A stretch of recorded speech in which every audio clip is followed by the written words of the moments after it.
अस्सलाम वालेकुम dear students, hope you are all fine.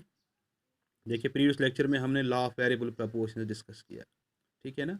आपने वहाँ देखा कि we have increasing returns, then we have decreasing returns and finally negative return. That is total product in first increase at increasing rate, then diminishing rate, and finally it starts decreasing. The question arises, what are the causes? Why does this happen? What are the main causes of the application of law of variable proportions? Today we have to discuss these applications or the causes of application. Causes of applications of law of variable proportions. The first cause is indivisibility of factors. Various causes हैं, उनमें से एक cause indivisibility of factors. This is the main or the first cause of increasing returns to the factor. ऐसा क्यों होता है? It is because some factors of production are indivisible. It means that in order to produce goods up to a limit, given limit, at least one unit of the fixed factor is must. एक factor का fixed होना must है. For example, the smallest stitching machine can stitch 10 dozen of exercise books per hour. हमारी पास एक machine है, ये 10 दर्जन एक्सरसाइज बुक्स प्रोड्यूस कर सकती है 1 घंटे में. Now whether you stitch one exercise book और a dozen of exercise books और 10 dozen, you will require this machine.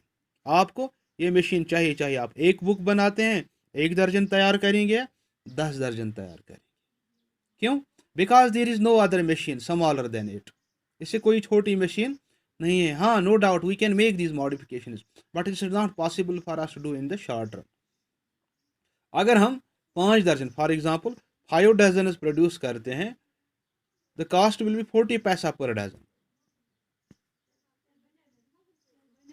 देखिए, अगर हमने एक मशीन 2 रुपये पे हायर की है, ठीक है ना, और हम सिर्फ 1 दर्जन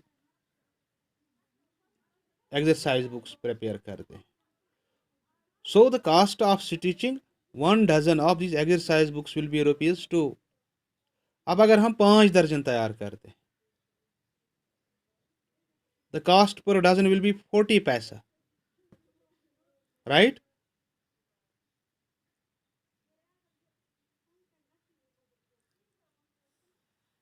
Now if we stitch 10 dozens, the cost per dozen will be 20 paisa. Thus, with increase in production, average cost goes on diminishing and marginal returns increase.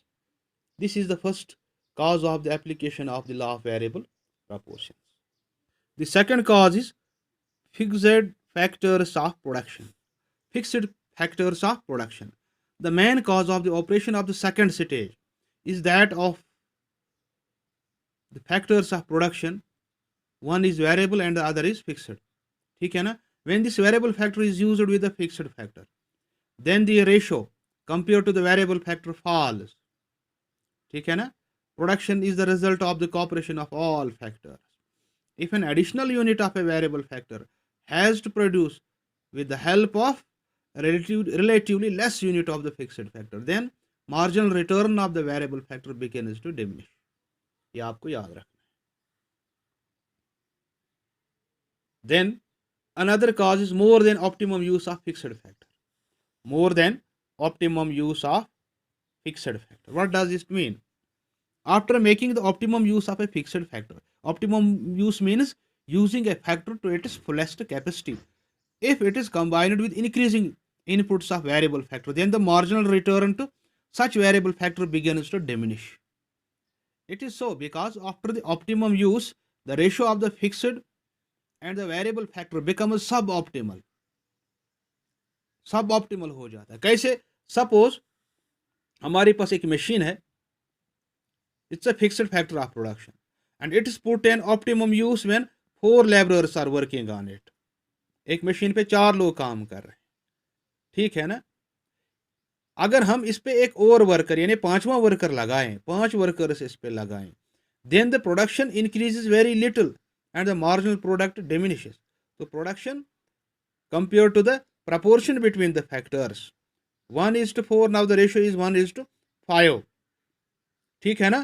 तो प्रोडक्शन बढ़ेगी but it will increase a little, very little, क्योंकि जो marginal product है वो diminish होता है। ठीक है ना। One more cause is imperfect substitution. What does it mean? Imperfect substitution is mainly responsible for the operation of the stage of diminishing returns. क्यों? क्योंकि हम एक फैक्टर को दूसरे फैक्टर के बजाय इस्तेमाल नहीं कर सकते। We cannot make use of the variable factor instead of the fixed factor. Had perfect substitution among the factors been possible, then after the optimum use of a fixed factor as the units of variable factor or factors are increased, the amount of fixed factor could be increased by making use of its substitutes. क्योंकि labour किसी भी सूरत में machine का substitute नहीं है। अगर हम बढ़ाना चाहते, अगर ये पॉसिबल होता तो हम लेबर को मशीन के बजाय सबस्टिट्यूट करते, लेकिन ऐसा मुमकिन नहीं है। But in real life, factors are imperfect substitutes. Accordingly, after the optimum use of fixed factor, it cannot be substituted by any other factor. Consequently, क्या होता है? जब फिक्स्ड और वेरिएबल फैक्टर एक दूसरे के साथ अप्रोप्रिएट रेशो में कंबाइन नहीं होते हैं, जो मार्जिनल रिटर्न वेरिएबल फैक्टर का है वो डिमिनिश होने लगता है, वो डिमिनिश होने लगता है। Right? These are the main factors that contribute to the application of the law of variable proportions. हाँ, हमारे पास एक पॉसिबिलिटी है, we can have the postponement of the law of variable proportion, and it can be postponed if there is improvement in technology. In other words, the law of variable proportion may become inoperative for the time being. It may become inoperative for the time being. क्यों? Due to improvement in the techniques of production. या हम ऐसे भी कह सकते हैं कि अगर हम some substitutes of factor is discovered, हमने अभी कहा due to imperfect substitutability, if there is any possibility, या ऐसा कभी होता है कि हमने वेरिएबल फैक्टर का सब्स्टिट्यूट डिस्कवर किया, तो उस सूरत में हम इस लॉ को पोस्टपोन कर सकते हैं। ठीक है ना। This is all about law of variable proportions. इंशाल्लाह टुमारो इस तरह से हमने रिटर्न टू फैक्टर का डिस्कशन कंप्लीट किया। इंशाल्लाह tomorrow we will discuss return to scale. तब तक के लिए थैंक यू वेरी मच।